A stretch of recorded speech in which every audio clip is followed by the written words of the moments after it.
Welcome to a new episode of Hey Dancer. I'm your host, Miller DeRay, and I'm realizing, or just before I hit record, oh my God, today's episode is a sister episode. It's a companion to last week's show, which was the time I was on a TV dance competition reality show, and when they announced the winner, the audience booed so thunderously. I recommend you watch or listen. If you haven't yet, that link is going to be in the show notes below, wherever you watch or listen. Today's episode is the time, very recent, by the way, where I auditioned for and got some callbacks for not dance specifically, but a talent competition reality show, a new one.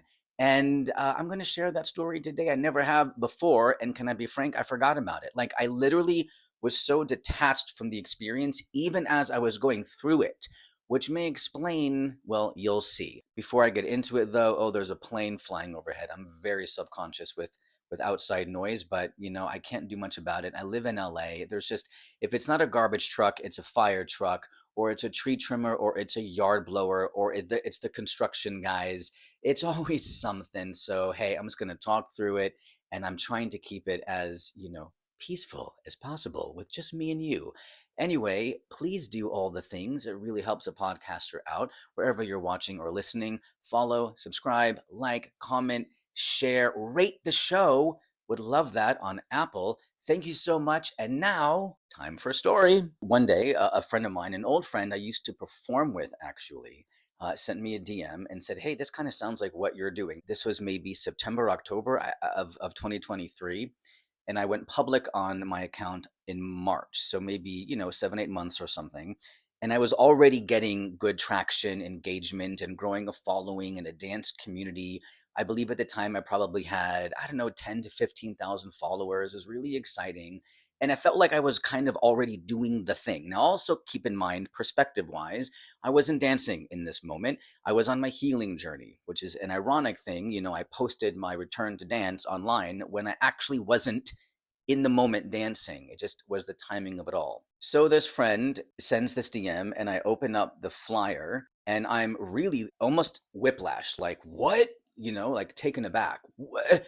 This is what I'm doing. When people ask, how did you think of, returning to dance? And I often talk about that, I've had many ideas over the years, as any creative has, especially if you're living in Los Angeles, and you kind of like, you might have a file in your computer, and I'm a screenwriter and just all the things. And you have so many ideas, they come and they go. And this one of returning to something you were once great at, like, is it possible?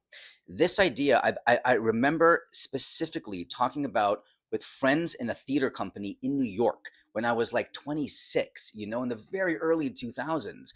And this particular idea, it never left me. And I envisioned it as a reality show, not a competition show, but a reality show of like following different people.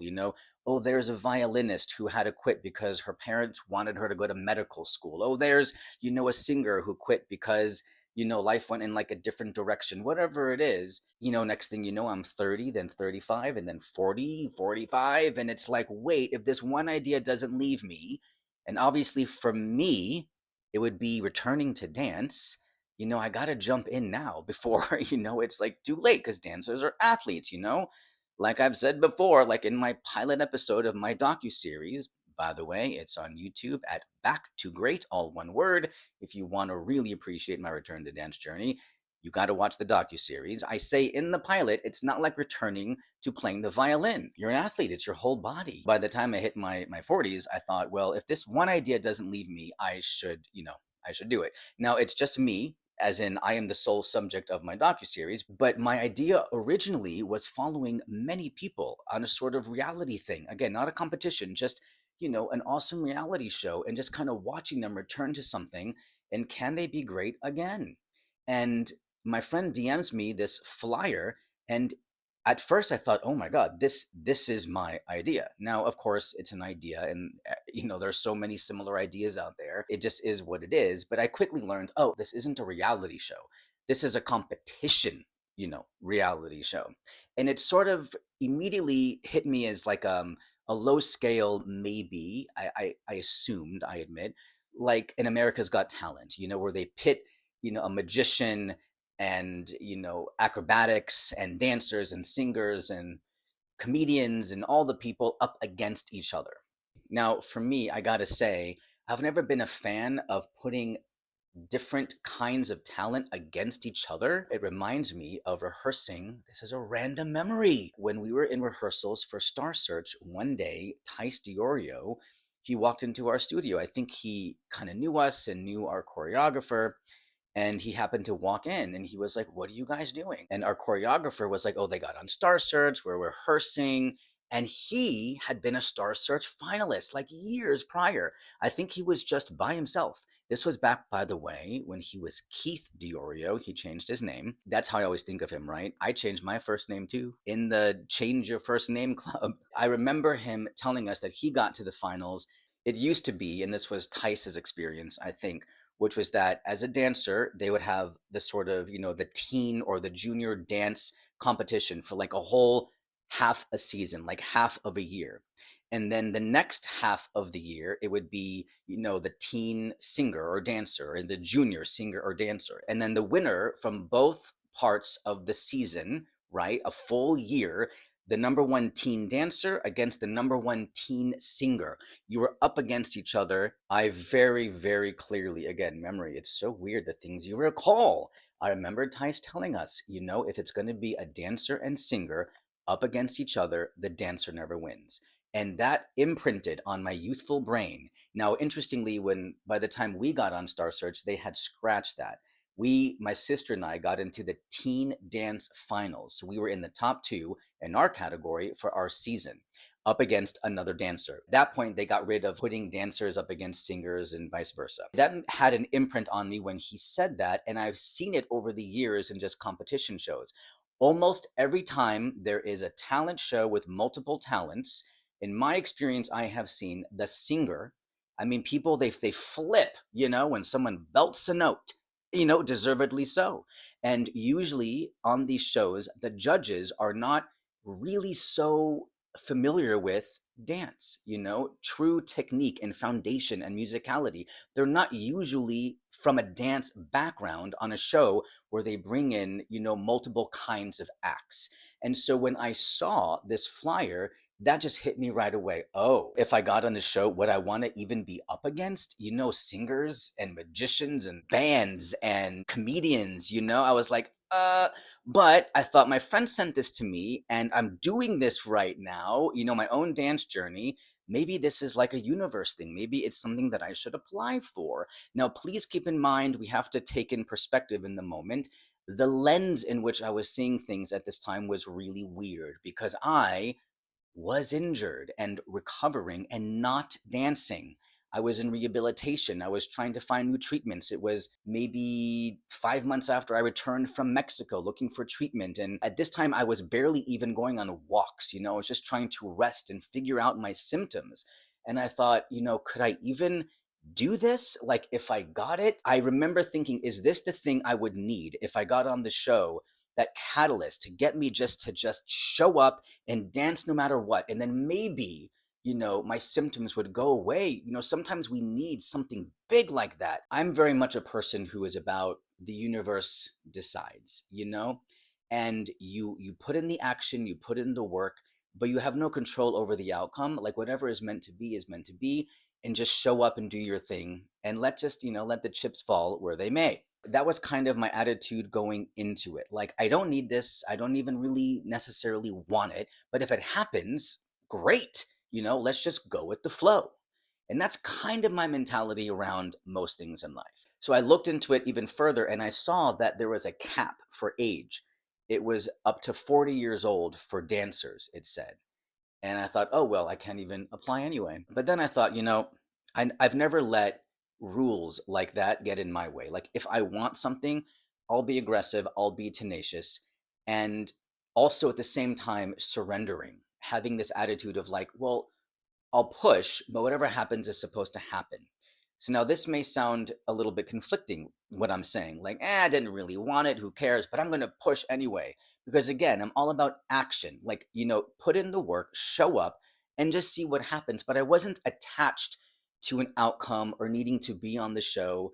it was a little bit in my mind, a little crazy and nuts and bizarre. Like, oh my God, like they're doing literally what I'm doing. My whole platform is about returning to something you were once great at. And this is the premise of this show.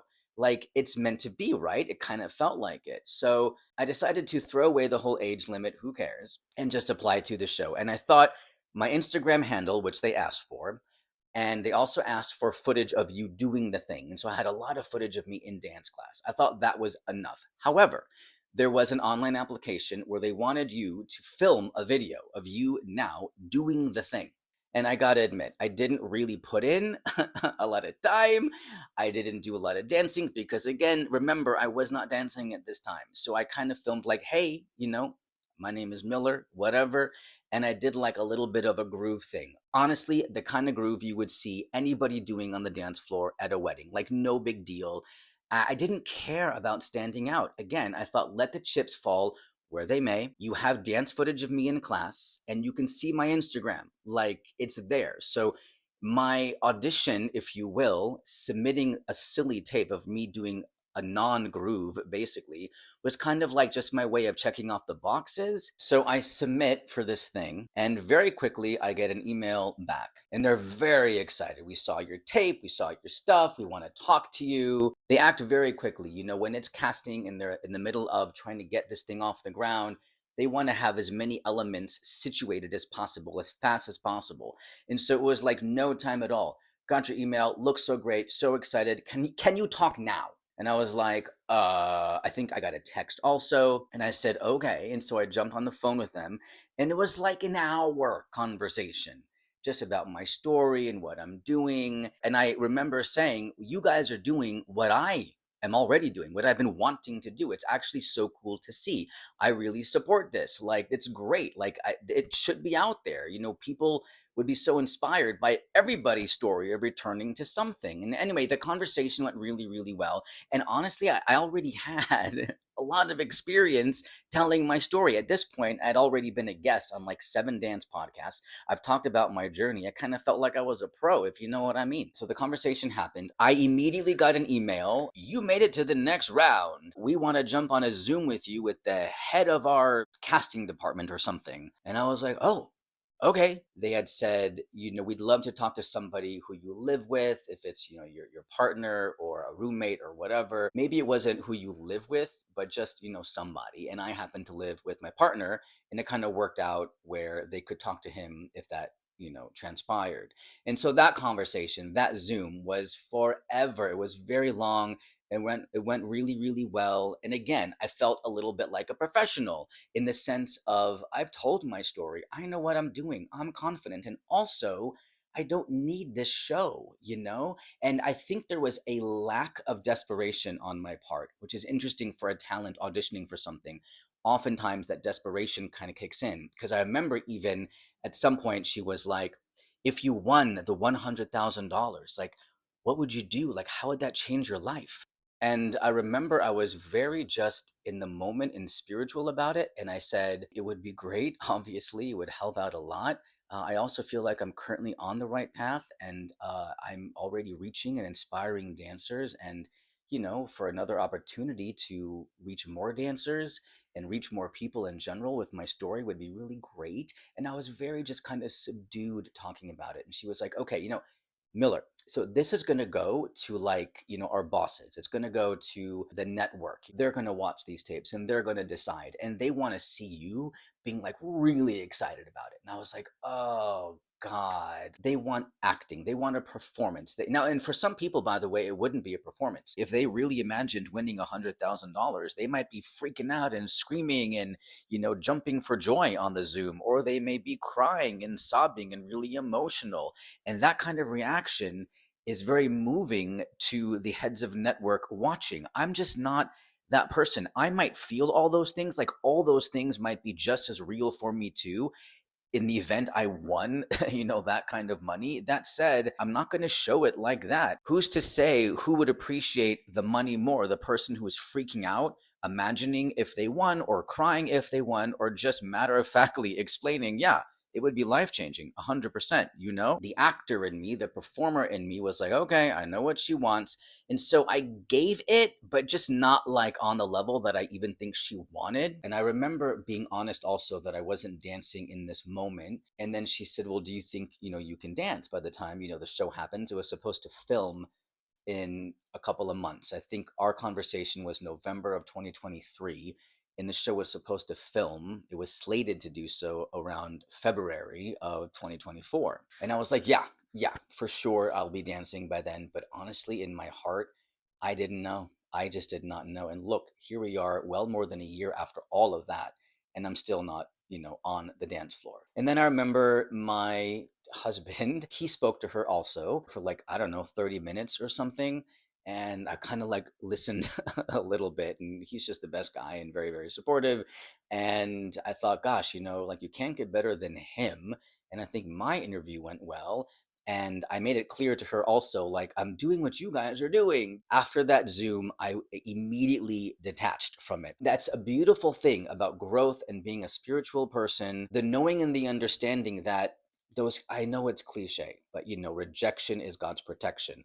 Rejection is redirection. I really believe that stuff. So that's why I don't hold on to anything really. I let it go immediately. If it's for me, it's going to be for me, right? And also because I am aware these things take a long time, another part of me detached from it on that level. I mean, it could have taken way longer than they predicted, maybe even 6 months or a year, I don't know. Now we're in January, okay? So a couple of months. All of a sudden, all of a sudden, I'm getting DMs from different parts of, I guess, that casting office. I think there was like multiple casting associates reaching out to me for what they thought was the first time and saying, hey, and here's a screenshot of one such DM. Uh, we think you'd be great for this show. We'd love to interview you. We're doing a thing called Second Act. And I'm like, wait a minute. What? Do they not know that I already got a call back and I'm supposed to be in the running? The fact all of a sudden I'm getting these DMs from different people in their casting. So then I said, oh, I've actually already interviewed for this. And then she said, oh my God, my casting associate, I think met you. I fully understand casting. I know that it can be chaotic. Not everybody maybe is on top of what everybody else is doing. But hopefully, somebody like myself who had like a very long Zoom, a couple of calls in totality about it, talked to my freaking husband, acted like I was so in the running and everything, they would know. Clearly they were like doing their work, like trying to find talents, and my page clearly attracted multiple people in their casting office. And again, I understand it can be chaotic, but like they should have figured out that I was somebody who was already like part of the process, in my opinion, at least. It was bringing back energy for me, and I didn't want it anymore. So I think I said something like, oh, I guess, it's not going to go further. Just like, let's just end this now. Okay, let's move on. This one person said, oh no, they're aiming to tell people by February. But they never told me it was yay or nay. I just never heard again, which, to be honest, I'm not really a fan of. Most specifically because the lead casting producer said on that Zoom at the end of it that I would be told either way. So if it went into production maybe winter, spring of 2023, and then the show released at the very end of 2024, a lot of time had passed. And I don't know how it came up for me. My partner and I were always like scrolling things to watch, and we do have HBO Max. And I think we just saw it. Like I said that, oh my God, that show, I know it.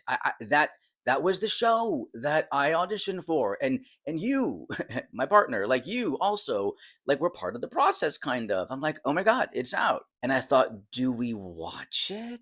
Is that going to be weird energy for me? Gosh, I don't know how this comes across. I'm just going to be super, I don't know, transparent about it. Being on these shows obviously is great for exposure, but I oftentimes don't see careers like taking off. And I'm not about to go into every single show and every single example, but this has been what I feel like I've witnessed. Intellectually, I was aware that a dancer on a show like this, would they even do well? And I was proven correct because here's the thing, it was a heartwarming series. I do think the judges did a pretty good job. My theory about dancers never really winning was correct. I think one dancer, I think there was 5 or 6 episodes and then the finals. and I think one dancer got to the finals. I think this is probably relevant. Everybody who I felt compelled to look up, from the show had almost no following on social media, like very, very little. So who knows? That could have been part of their decision. Oh, this guy is already doing the thing. He doesn't need us. I don't know if that's true. I know nothing. I cannot create a story about their story about me and why I didn't get on the show. What I do know is that it appeared that nobody really had a social media following on there. But my prediction was correct. And I even said this to my partner. I'm like, look at the dancers. I think one of the dancers, even, I went and saw their social media after, and they were like, they cut half my performance on the show. And you realize, wow, all the other talents, they don't cut their performance like in half. But at least as one dancer had mentioned, oh, here is my full performance on Instagram. They cut half of it, for TV. That's one dancer's experience. I don't know. It didn't appear they cut really other people's performances. You can see the way they're cutting a dancer. And that's another thing, too, by the way.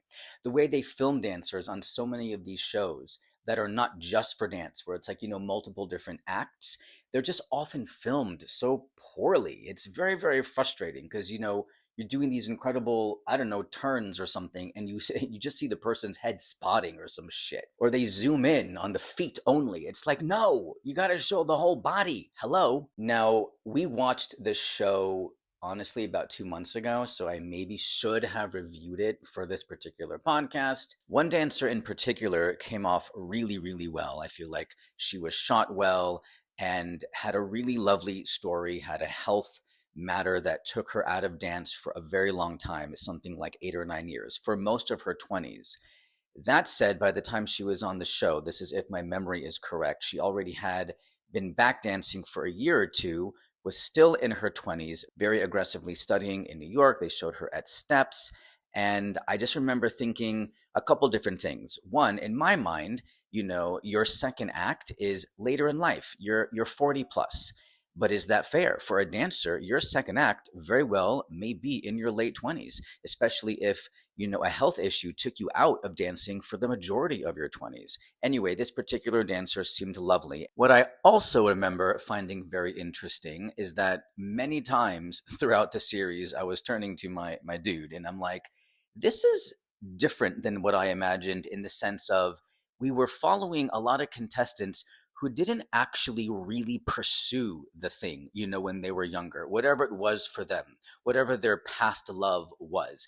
They didn't really have a lot of experience with it in the past. They didn't work professionally with the thing. They didn't book jobs and win awards, the way I envisioned it being with my reality show that I was talking about earlier in this episode, like my story as a professional working teen dancer.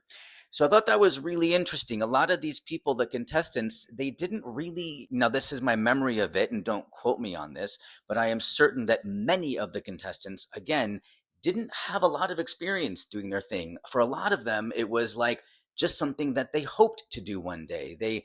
They dreamed about it, and maybe they did it in their bedroom growing up a little bit. Do you know? And that is a stark difference from what I'm doing with my return to dance, as somebody who, you know, worked as a dancer as a teenager, and 3 decades later is trying to pursue it all over again. So we're watching all the episodes, and it was sort of as I predicted: no dancer getting to the finals, like the top of their own episode to eventually get to the finals. I literally just turned on the TV, turned on streaming, found HBO Max so that I could quickly review the final episode, the very end, because I don't want to give you erroneous information.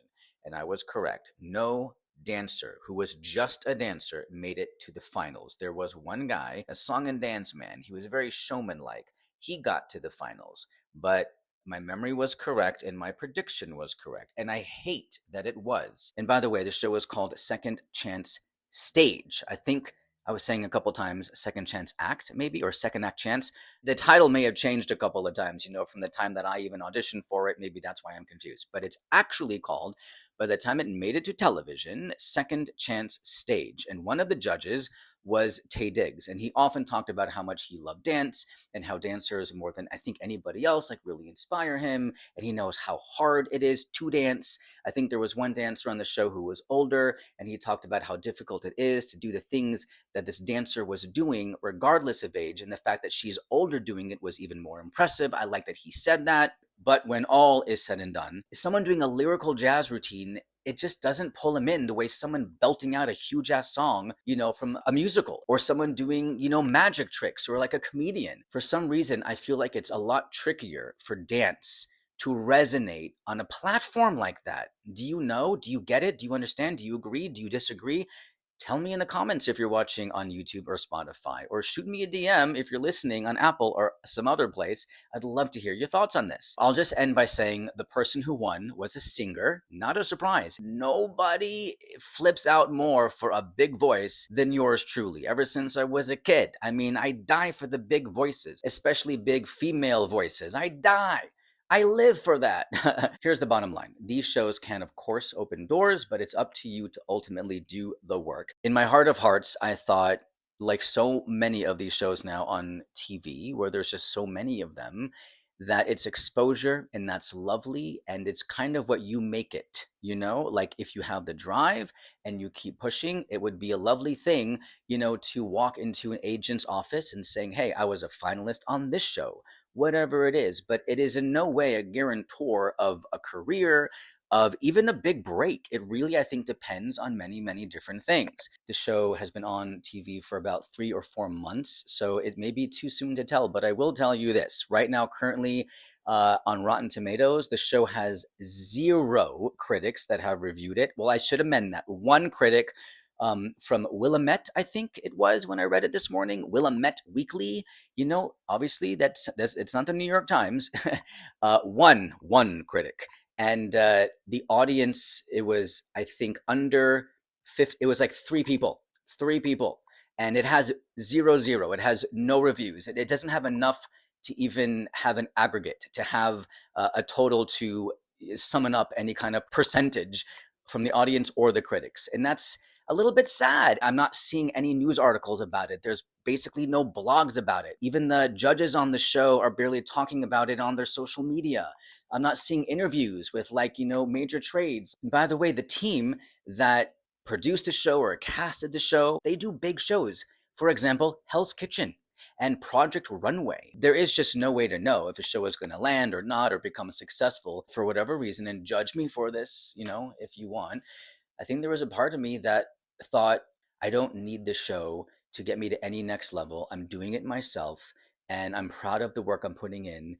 And I think if there's a lesson here, it is just know your truth and know your worth, and that it would be great to have help along the way and to have exposure from XYZ. But also, you are in control. You can make things happen on your own. You got to keep pushing. You got to have the drive as a dancer, as an artist. That's what it's all about. And this isn't a diss on the person who won the show in any way. It's just basically a description of what is. I this morning went to the person's Instagram who won the show, and they have less than 500 followers, which I think would probably be the top app, like super indicative of, you know, being on a TV show and having that translate into followers. And to see that number illustrates that there's just no momentum behind the show, which doesn't mean or negate, by the way, anything with regard to the talent on the show or how much they worked on the show. Like, it was put together just fine. Here's the thing, and maybe I'll end on this. I was protected, and I knew that I was protected the whole time with regard to whichever way it went for me. But being as I'm still in the healing journey aspect of my return to dance path, and currently working with a renowned pain specialist slash physical therapist healer guy, and it's going so well, and I'm gaining so much knowledge and ammunition with regard to healing and overcoming and all of that. If I got on the show, I would have felt this. Again, I don't know what would have happened with my brain and pushing through or whatever.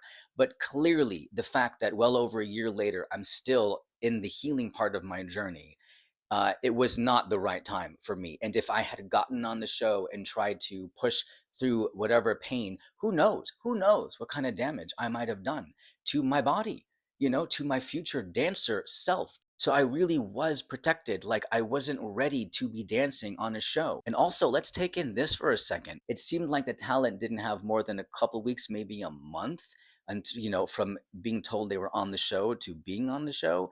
And dude, my return to dance in 2022, I was taking all these classes, I was getting stronger and stronger. That was representative of what I was achieving in dance and getting stronger and stronger. At the point that this was happening, I hadn't danced already in over a year. Not only was my body still healing at the time, but I wasn't dancing and I wasn't conditioned to dance and I wasn't strong to dance and all the flexibility was out the window because I hadn't stretched in over a year, just all the things. And all of a sudden, I would have had a couple of weeks to a month maybe to like get back to some level of performance ready. Like, no, that's dancers complain if they miss class for a couple of days. Imagine someone like myself at the time who hadn't danced for over a year and was still in pain and still really working on recovery and rehabilitation and still didn't have answers the way I do now in my healing journey. So the whole thing would have been again, I was protected and I knew the whole time that I was protected, whatever happens. And I want that to be your takeaway for this episode, that you are protected and to trust in something greater than you. If an audition doesn't work out the way you wanted it to, you are always protected, and what is yours will come to you in the right time. It's divine, it's supposed to. And my right time will come to me when I am back on the dance floor and dancing. It's a beautiful thing. I feel very, very strongly about that. And I hope if you didn't, maybe you do a little bit now too. Well, thank you for being here. I really appreciate you checking out the podcast, watching, listening. And before you turn this podcast off, take a moment, just take a moment to like, review, rate, comment, share, follow, subscribe.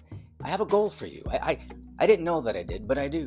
Pass this podcast along to one dancer you know. Maybe not even this episode, just the podcast in general. Let's spread the dance love. Let's inspire dancers.